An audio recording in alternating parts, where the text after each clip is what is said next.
Welcome to week 2. We're going to continue our review and application of vector calculus this week. We're going to start by talking about curl in cylindrical and spherical coordinates, and then we're going to do volume integrals in cylindrical and spherical coordinates. Because I've had some requests to slow it down, I'm going to hold off on doing surface integrals and line integrals until next week. The reason we're doing volume integrals first is because they're actually easier than line integrals. So I had a lot of requests for more practice. Now that is the primary purpose of your problem sets. But since it's early in the semester, I'm going to heed your request and give you some more practice. I will point out though that pretty soon the problems are going to get long. For example, doing one problem could take you a whole page. And in that case, it just isn't practical to give you 20 practice problems until you're really good at something. So that's an adjustment you're going to have to make at some point. But right now the problems are not too long, so I will give you more practice. Okay, so here are 4 practice problems for those of you who want more practice with some of the more basic calculus. So you'll have to practice the product rule, you'll have to practice the chain rule, and you'll have to practice doing integrals with u substitution. I have tried to make my exponents bigger so you can read them more easily. Let me know if you still need them even bigger than this. So if you need to practice with these, go ahead and pause the video and work them out as you like, and I will post the answers. I'm not going to talk through the answers because this is the extra practice you requested. Okay, so here are the answers to these problems. Next, I'm going to give you some more practice drawing vector fields.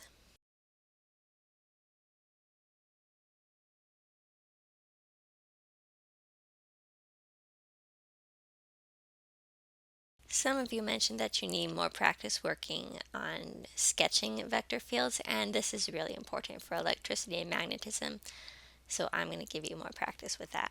I'm going to give you 3 of them in rectangular coordinates and 1 of them in spherical coordinates.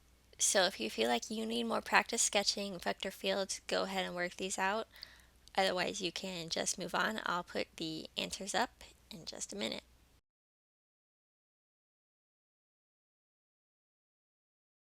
Alright, there are the sketches for all of them. Bear in mind my drawings are far from perfect. So this one's just a constant, it's the same vector everywhere. This one's not defined for negative x, that's important to point out. This one you really have to think hard about. And these arrows are supposed to be on the y-axis. I just had trouble drawing them that way. Same issue going on here. Alright, so I haven't talked through these in detail just because this is extra practice. But just let me know if you want to talk about them some more, or you can go talk to your classmates in the problem solving discussion. Remember, the problem solving discussion isn't just to talk to me, it's to talk to each other. Okay, so now we're going to talk about curl. Let's review curl in rectangular coordinates before we move on to spherical and cylindrical coordinates.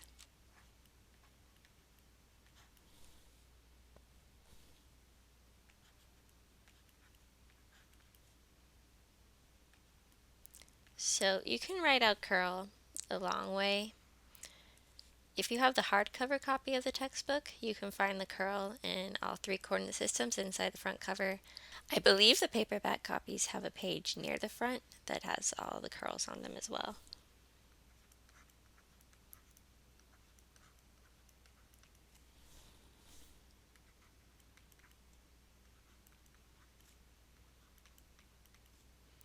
So I've written this as a determinant. So if you're familiar with linear algebra, you'll know how to evaluate this. If not, I'll go ahead and show you. So you take x hat, and then you multiply it times d dy fz minus d dz fy.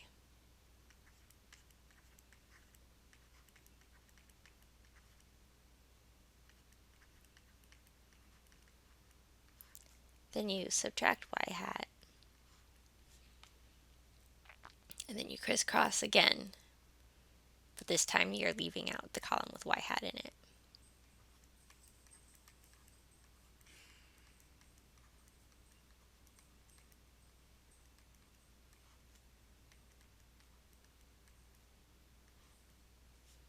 All right, now we crisscross, ignoring the column with z hat in it.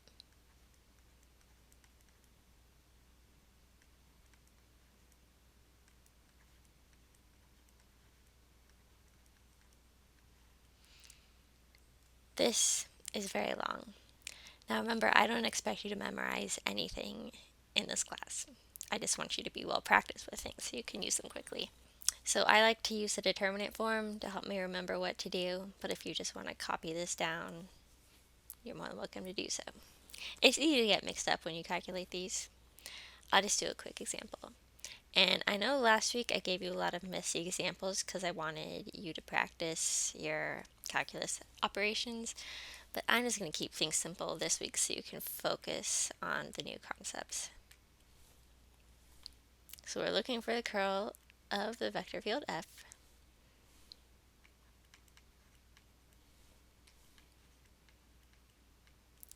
Now this one, to mix it up a little, I put it in the YZ plane instead of the XY plane. So this is just a slice, as one of you pointed out. But there's no variation with x in this field, so we can just look at a YZ plane and see everything we need to see.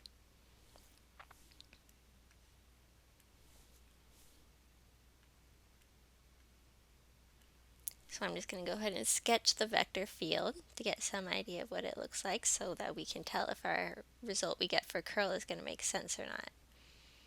Okay, so it definitely looks like it should have a curl because it's swirling around clockwise. Now, because it's going around clockwise, that means the curl vector should be pointing into the screen. So you do that with the right hand rule. You curl your fingers around in the direction of the curl and your thumb points in the direction. And your thumb points in the direction of the curl vector. I'll post my video about the right hand rule along with this video so that you can see what I mean a little bit better. Okay, so if we calculate the curl for this field, so we have the expression up above. If we just plug in there, we have x hat, we get, so we take d dy of fc. Alright, so we have d dy, the z component is minus y, minus d dz of the y component, which is z, minus y hat d dx of the z component. So that's minus y minus d dz of the x component, which is 0, plus z hat d dx, the y component, so that's c, minus d dy of the x component, and that's 0. So if we work all that out, we get minus 2 times x hat. Let's look at where that came from. So the y derivative of minus y is minus 1. The z derivative of z is 1. So we have minus 1 minus 1. That gives us minus 2. Let's look at our y hat. Well, the x derivative of y is 0. The derivative of 0 is 0. So there's no y component. Then let's look at the z. The x derivative of z is 0 because that's basically a constant. And then the derivative of 0 is 0. So our curl is minus 2x hat. Now remember, we looked over here and we said that the curl should be into the screen. And the x-axis is coming out of the screen. So when I draw the axis like this, so we have the YZ plane oriented this way, x is coming out, so into the page is minus x. So that makes sense. That's good. Okay. I'm going to give you 3 to try yourself, and I've kept them all simple enough that you should be able to sketch them if you want to. So go ahead and find the curl of each of these vector fields, and I encourage you to sketch the vector fields to make sure that what you find for the curl makes sense. Let's do a calculation for the first one. I'm going to write this out as a determinant. It's my preferred method of doing this. So this is a repeat of what's in the review videos, different functions though, so you get more practice if you want it.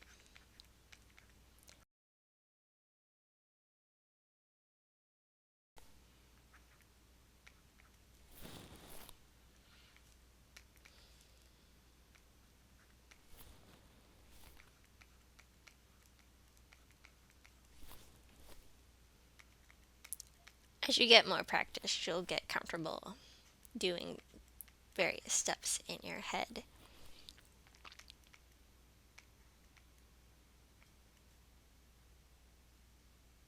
Alright, so this one's curl is positive z hat. And if you think about what this vector field looks like, I'm afraid I didn't leave myself much room to do this. This is a function that is positive for positive x and gets bigger when you're further away from the y-axis and is negative for negative x. And it gets bigger when we get further away. Now, when I draw xy like this, the z-axis is coming out of the page. So you can kind of see how if you stick your thumb coming out of the page, then your fingers curl around counterclockwise, and you can see how this field would be pushing something counterclockwise. So it makes sense. Okay, next one. This one, well, we can do the calculation, it won't be too bad, but drawing it's going to be a little bit harder.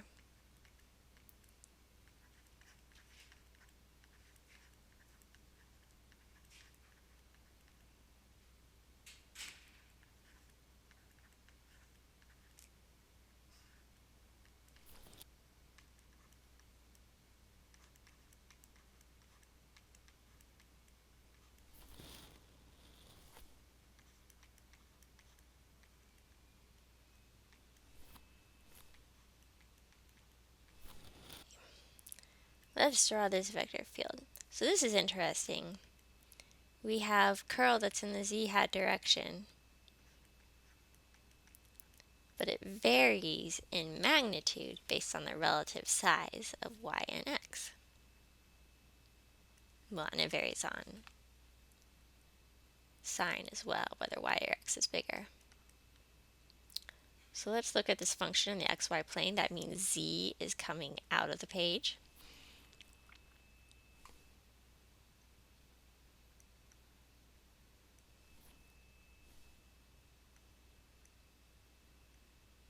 So when x and y are both positive or both negative, you have a vector that points up and to the right. Whereas if one is positive and one is negative, it goes the other way.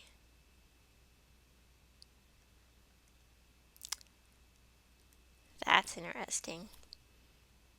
Then you think, will it be a little bit smaller on either side of that? I did try out an online grapher for vector fields on this one. It worked okay. It's a little bit hard to see how long the arrows are. Okay, so it tells us that we should have a curl in the z-hat direction, so curl should be either clockwise or counterclockwise depending on whether y or x is bigger. So in some regions of this vector field, particles will be pushed clockwise. In some regions, the particles will be pushed counterclockwise. And it's going to switch depending on where you are in each quadrant. You've got to stare at this for a little while. But I think that makes sense, because if you're over here, then this arrow here is longer and this one's shorter, so it's going to be pushed clockwise, and then vice versa up here. So think about that a little bit, see if it makes sense to you. Okay, last one. And here, I tried to write my exponents bigger. Please let me know if they're still not big enough. Okay, so this one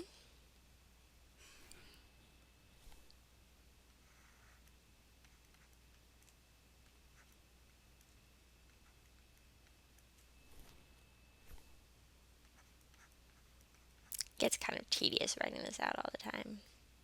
Just helps me remember.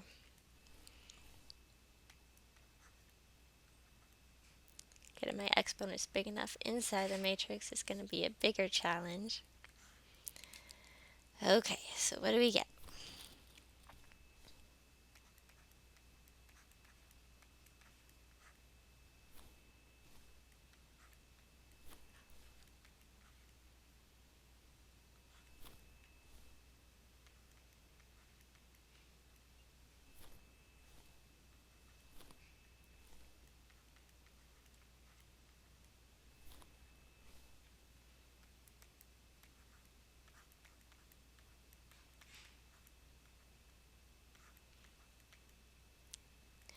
So you may notice that in every one of these cases, the curl is in the z-hat direction. That's because I just confined everything to the xy plane. That was interesting and made no variation in the z direction just so that I can draw these if I make things that vary in 3 dimensions. My drawings will be terrible and getting intuitive understanding out of it will be more challenging. Maybe I'll try that later, but we'll stick to this for now. Okay, so we have it's always positive. That means if we draw xy like this, z is coming out of the page, or out of the screen, I suppose, which means that rotation should be counterclockwise. Let's look at what this field looks like.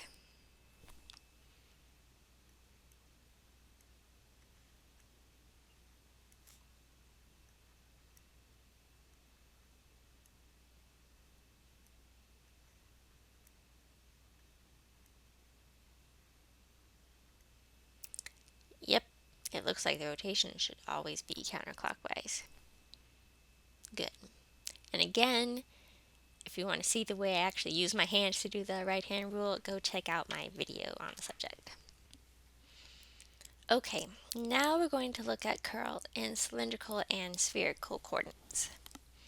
So you can sort of see for some of these functions, especially this last one, for example, that using cylindrical coordinates might make more sense.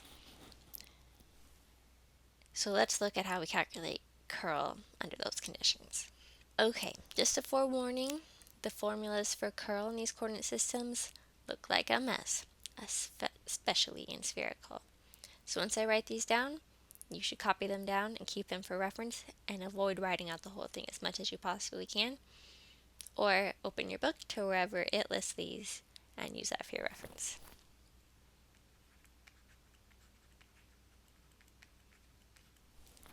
The determinant just doesn't look as nice in this case, so I don't even try.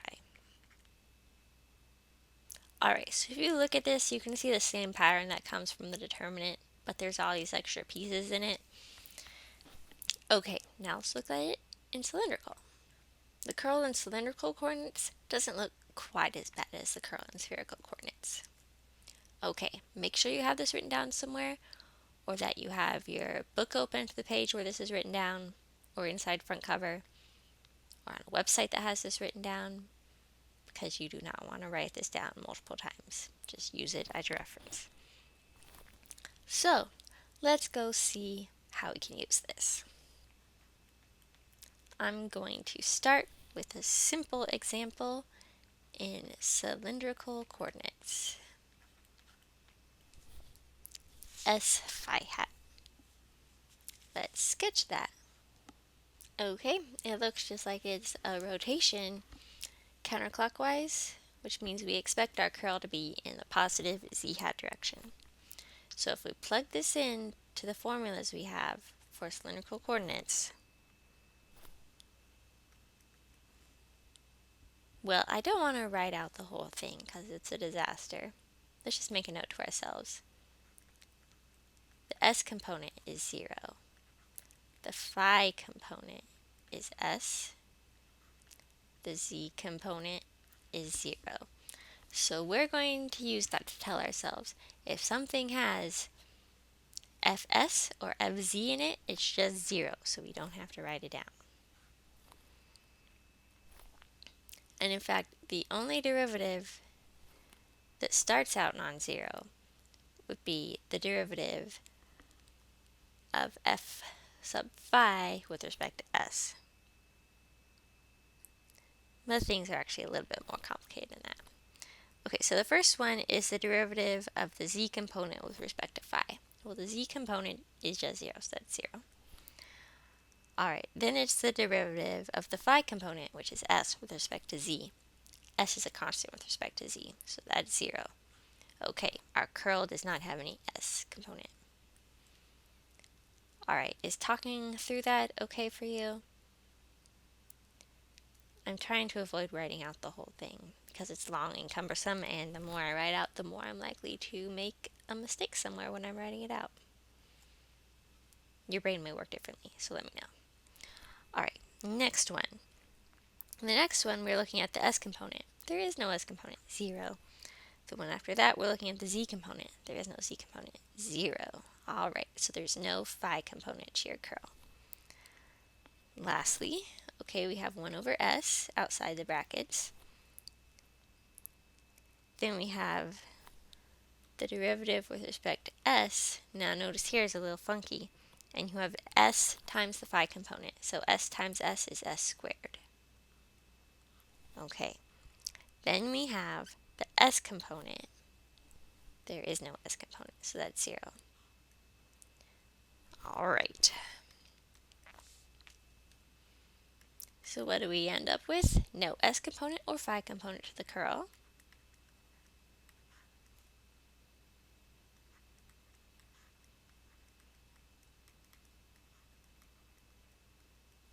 Okay, just positive 2 z hat. That's the direction we were expecting. It all works out.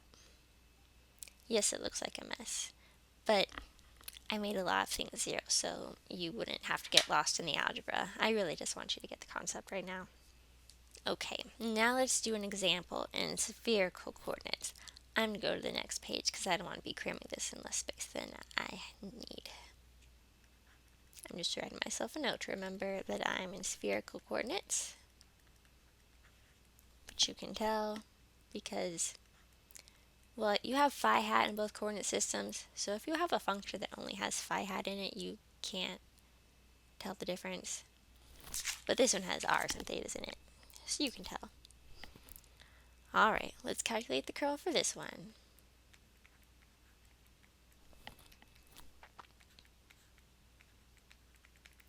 There's a lot of extras to write.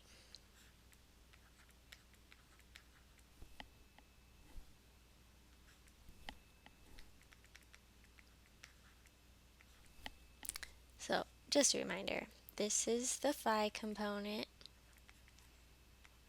the r component, and the theta component are both 0. That's going to simplify what we have to write out here.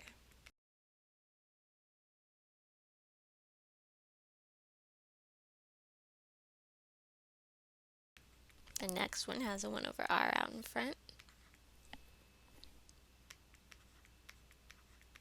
Also be careful with some of them, because if you look inside, you have to multiply something onto your vector field component, and you don't want to miss one of those.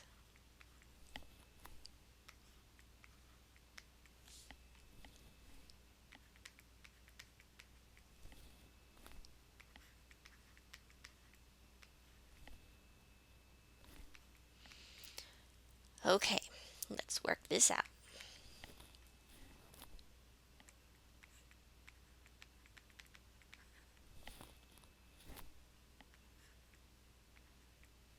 R is just a constant as far as theta is concerned. We're using the chain rule here.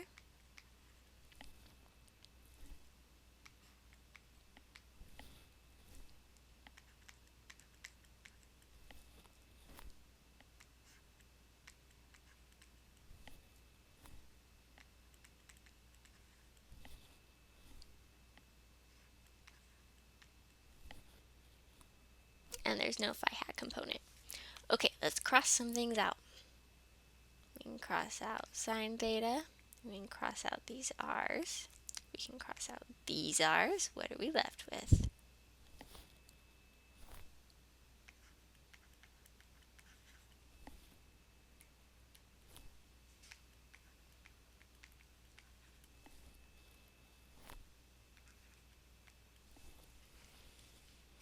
Okay, we have curl in the r hat and theta hat direction. This is tricky to think about because remember the direction that r hat point and theta hat point varies with what point you're at. So this one's actually pretty hard to think about. Let's take a slice. Let's look in the plane where theta equals pi over 2. Because it's hard to think about this fully three-dimensionally, let's just pick a point and try it out. Okay, theta equals pi over 2 is the xy plane, my favorite plane. So in that case, we have r sine theta, sine of pi over 2 is 1. So we're just looking at something that's r phi hat. Oh, well that looks familiar.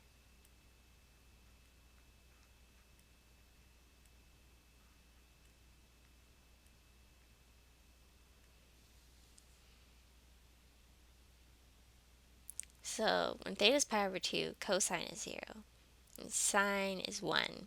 So we just end up with a minus 2 phi hat for our curl. Sorry, a minus 2 theta hat in this plane. So in this plane, theta hat is pointing into the page.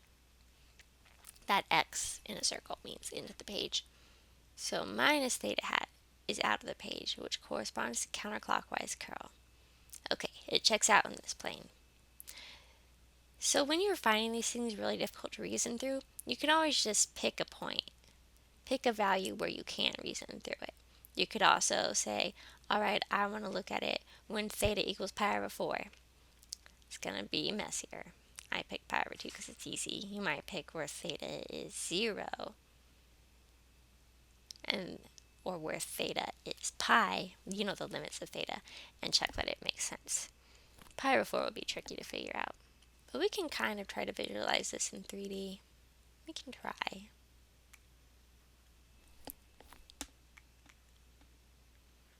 Visualizing in 3D is one of the more difficult aspects of vector calculus. Alright, so we determined that the curl is pointing this way when you're down here. Alright, when theta is 0, that's when you're, well, sine theta is 0. So if you're thinking really close to it, where theta is a really small number, so it's still curling around both a really small number, then cosine is 1 and sine is 0, so we just have r hat. So we have, and this is just an approximation, so it's going straight up here. When you're at pi over 4, you're going to have partially in the r hat, partially in the theta hat direction. That's going to give you something like this. So it's pointing straight up everywhere. This is actually the same function I gave you in cylindrical coordinates, but in spherical coordinates. I made it so it all work out the same. Okay, let me know if that makes sense. And really, if you're struggling with it, always pick a few points, work through it carefully, because doing things by sketching in your mind just doesn't always work. It really depends on you. Okay, I'm going to ask you to find the curl for a couple functions. And I'm just going to give you a heads up that one of these, the answer is going to be 0, so don't be concerned that you get an answer of 0 at one point. Okay, so go ahead and calculate the curl in all of these cases, and draw sketches when you can. These are all doable. I'd say the second one's the hardest one to draw a sketch for. Okay, this first one's in spherical coordinates.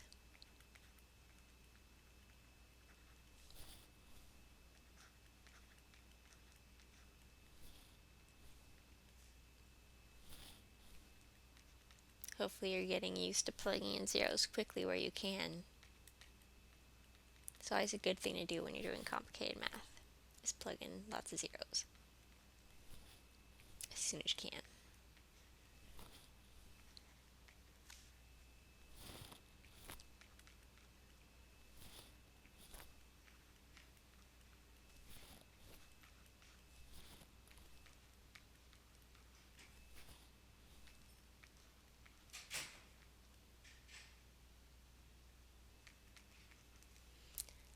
This is the one that gives you a curl of 0. What does this look like in 3D?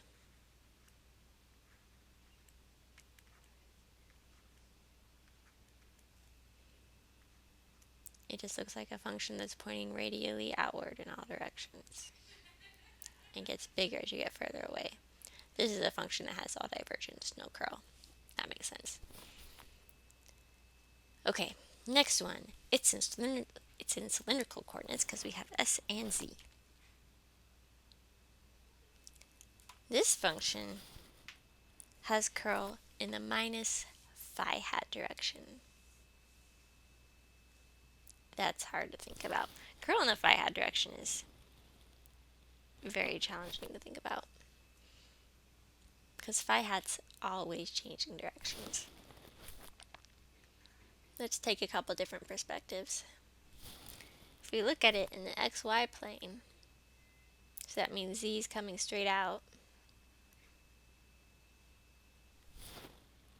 and it just looks like it's always pointing outwards.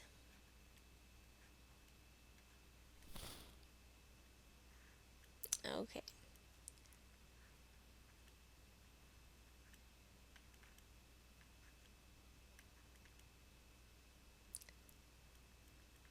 So s is always positive.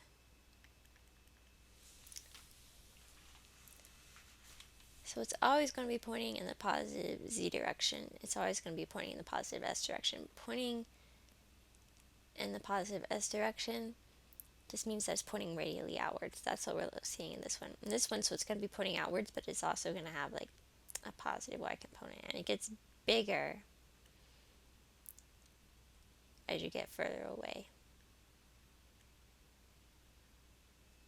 So even when z is negative, it's still positive.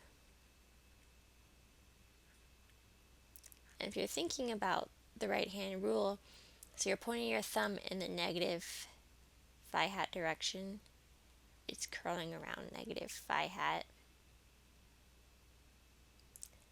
That's something that's really tricky to think about. So this one we can sort of draw, but it's hard to convince yourself of what's going on. Don't stress over it too much. If this one's hard for you to visualize, it's hard for me to visualize, and I can do electricity and magnetism, so it's okay. Alright, we're stretching our brains. Alright, last one. Not so bad. Well, not compared to the last one.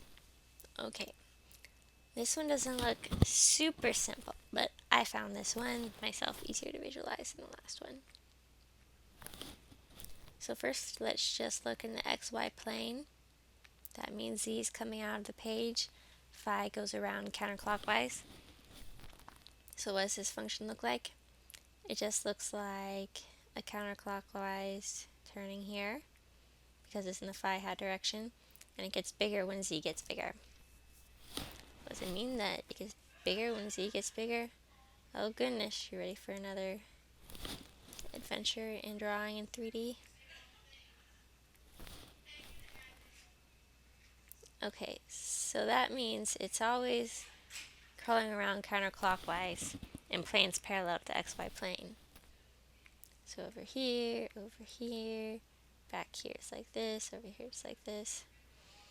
But that's bigger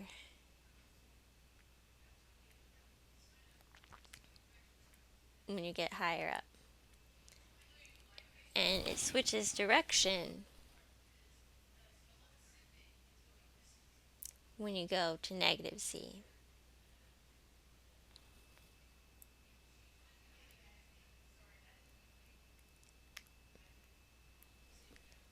Okay. Now if I showed you this drawing without talking through it, I'm sure it would make no sense. Hopefully talking through it has helped a little bit. So we're saying that when z is 0, alright, if we just look at this plane, it just has minus s hat curl. When z equals 0, this function is 0. Okay, let's look in the 3D drawing. So there's always some s component to the curl. So stick your thumb out radially from the z-axis, then flip it around So you want your thumb pointing towards the z-axis. That's going to tell you about the curl for the S hat. So curl your fingers around when you're in that position. Then there's always some curl in the z-hat direction, which direction that is. So the direction of the curl around the z-hat depends whether z is positive or negative. That's what I said, right? That the curl switches, that the function rotates in a different direction depending on whether you have positive or negative z. And how big the curl is depends on the ratio of z to s. And you can kind of see how that makes sense. It is a little tricky to visualize, but you can do it. I really encourage you to talk to each other about this. I'm sure there's lots of ways to think about this. You can get there. And you know, when things are really difficult, talking to each other is the best thing you can do because you can always do more together.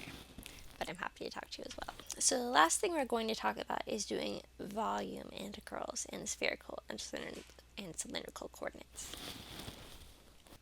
The nice thing about volume integrals is that their physical meaning becomes clear pretty quickly. So if you think about, even without doing integrals, say you knew the density of an object and you knew the volume of that object, that would tell you its mass.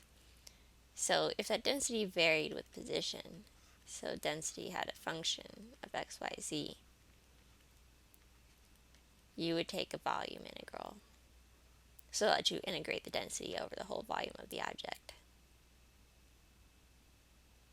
Now we're doing electricity and magnetism. The reason we need this is for doing problems with Gauss's law, which we will be talking about soon. But in that case, we're finding total charge. Rho is charge density, and we need the total volume of the object. But more often than not, that charge density varies with position.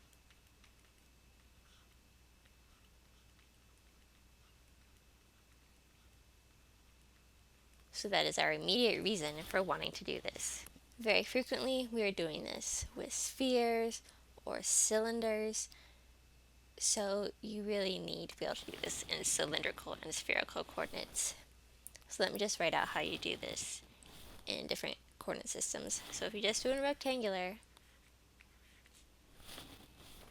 you have some function in 3 dimensions. You have to integrate dx, dy, dz. So you have your inner integral with your x bounds, your middle integral with your y bounds, and your outer integral with your z bounds. When x, y, and z are fully separate, meaning they're just multiplied together and not entangled, then you can separate this out into 3 different integrals that you multiply together. And everything we do today will look like that. Now in spherical and cylindrical, it's a bit more complicated, but not too bad really. So instead of, you don't just put in dr, d theta, d phi. Again, there's special considerations with these coordinate systems, so it's r squared sine theta, dr, d theta, d phi. And more likely than not, you will end up memorizing this because you use it a lot, but you are not required to memorize it. And cylindrical, we have another combination of letters we have to stick at the end. Well, we just have to stick an S in front before we put in our little D's.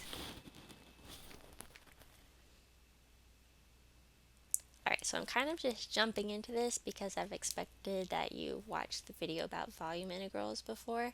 So if this is going too fast for you, please go back and watch the video with volume integrals in it. And of course, I'm happy to talk to you more about it. Alright, let's do an example in spherical coordinates.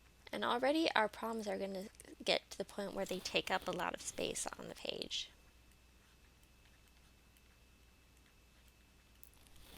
So you may not really want to do 20 of these. I would not recommend you do 20 of these. So we have a sphere of charge. We're going to say its charge density varies with the radius in the sphere. We're going to say its radius is capital R. And we want to find the total charge in the sphere.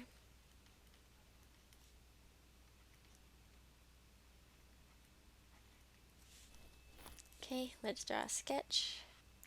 Okay, so we have a sphere, radius r.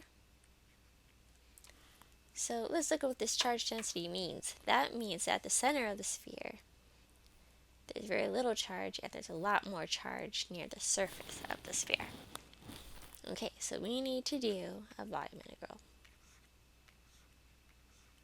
So we have kr to the fourth times r squared.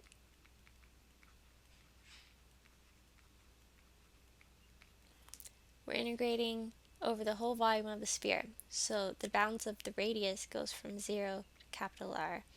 Theta runs from 0 to pi, and phi runs from 0 to 2 pi. Now we can separate out the r and the theta. K is just a constant. So we can just do it as three integrals that we multiply together. So I'll put the k out front because it's a constant. So we have an integral over phi. We have an integral over theta. We have an integral over r.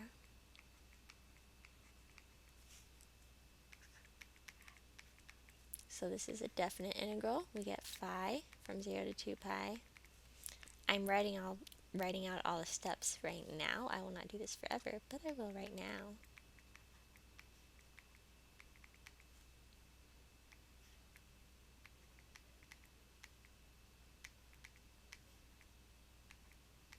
Okay, now we need to plug in.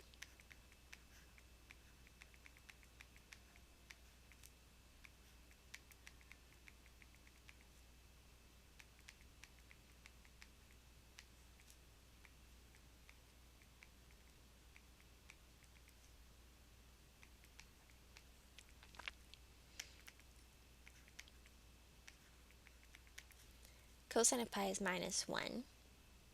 Cosine of 0 is 1, so this is minus minus 1. So that's positive 1 plus 1. It's 2.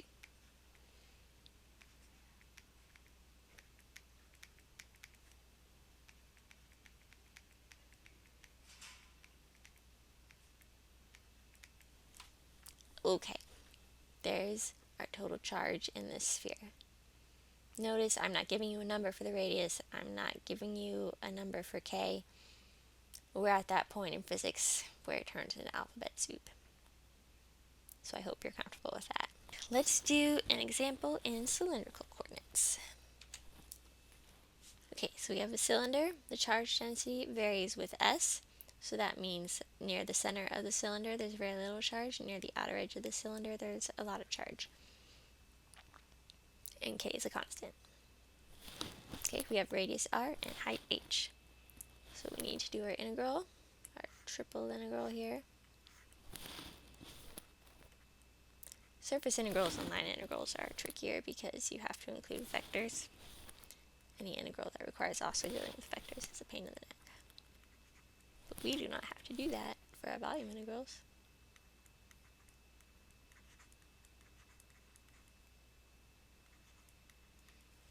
So s ranges from 0 to the radius, phi ranges from 0 to 2 pi, z ranges from 0 to the height of the sphere. You could also do it from minus h to 0, or from minus h over 2 to h over 2, or whatever combination you like. This one's just easier.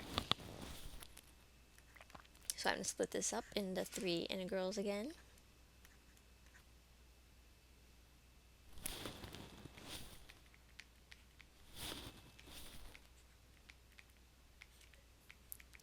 Okay, that is our total charge in that cylinder. Now I will give you two to try yourself. Only two, because these take a while to do. I am fully aware that you need more than 2 or 3 examples to get something. My purpose with the questions that I give you to do during a lecture is to make sure you're up to speed so you can keep going in lecture, and to prep you for your problem sets. The problem sets are where you do most of your practicing. For this first one, you have a sphere of radius r, and its density is a constant. Okay, this second one is a cylinder with a hollow core.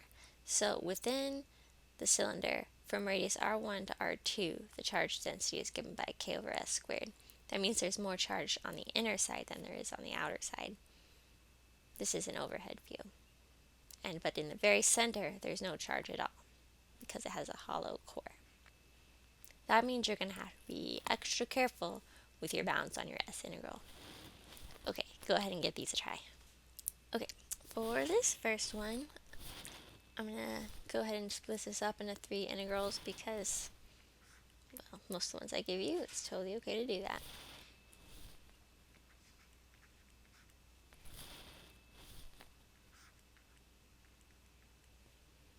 If the bounds of one of your integrals depend on what comes out of a previous integral, then you can't do this. You'll get used to doing the same integral over and over again. So I know that integrating sine theta from 0 to pi gives me 2 because I just did it on the previous page. If you want to start skipping steps like that, you're welcome to, but I would recommend you are comfortable that you've proved the result to yourself before you do that.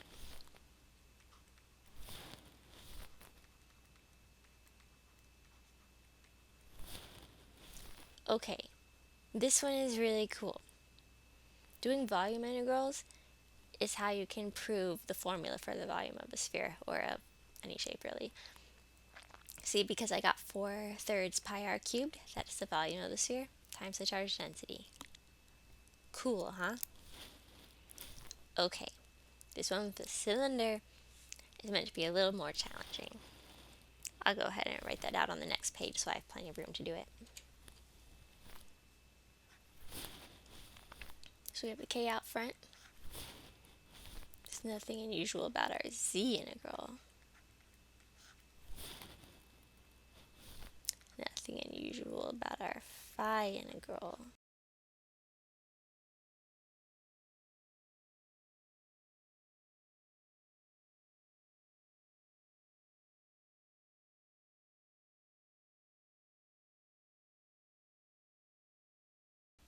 But our s integral, instead of going from 0 to the radius, we go from the inner radius to the outer radius because that's the only place where there's charge.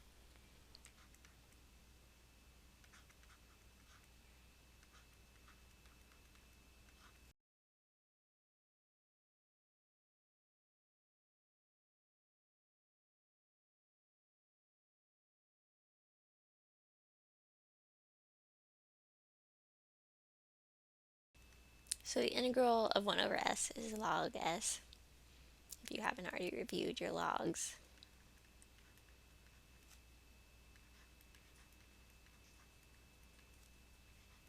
I found with many of my previous students that logs are one of the places where they're more rusty, but not for all of my students. This is one of those special properties of logs, where the log of a minus the log of b is the log of a over b. This is what we get for the total charge for this cylinder. Alright, I hope all of that made sense. Calculating the total charge in objects is really going to come in handy later, and being able to calculate curl and visualizing vector fields is just so important for understanding electric and magnetic fields. We'll get to line and surface integrals later. So give me feedback in the problem solving discussion, but also really important, please talk to each other. If someone asks a question and you know the answer, please talk to them. These forums are for you to learn from each other. I really believe in building a learning community, so I hope you will help me to do that. Alright, see you later.